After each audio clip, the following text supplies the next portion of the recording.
Good afternoon from the TNN Radio Broadcast Studios in downtown Titular City. This is Thoughts with Joe, and I'm your host, Comrade Joe. First, a big congratulations to Greg Hawk, who won his second term in office. We are all supporting you and behind you, Mr. President. President Hawk has been busy setting up his administration. He has many confirmation props on the table, so when you have time, stop by and give your yays or nays. Jerry Brady is pushing through a fair labor prop that I believe deserves some positive recognition, so go ahead and hit up the props and check it out today. Now, I've got an issue here that I'm taking pretty personal. The Commonwealth Party should have lost its founded status months ago. In fact, only 13 out of 16 of its citizens are inactive. Oddly enough, James Matthews has joined the party. I can only imagine that this will be failed attempt number 3 in trying to attain higher office.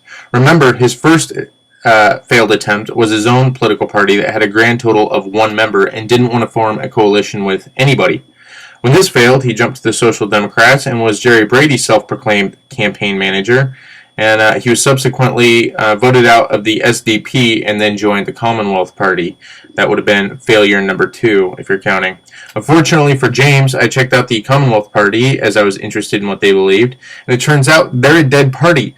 13 out of 16 of their citizens are inactive. They're completely dead. You can hijack that party with simply one presidential election.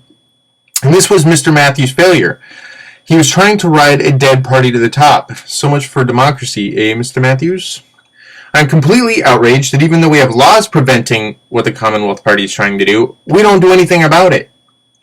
Right now, the Commonwealth Party is a threat to the titular people.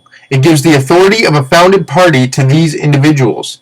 And now the Right Honorable Dion Major wants to give the party to James Matthews, who is the worst kind of politician, and he's the worst because he'll do anything to get to the top. I mean, we've seen this twice before.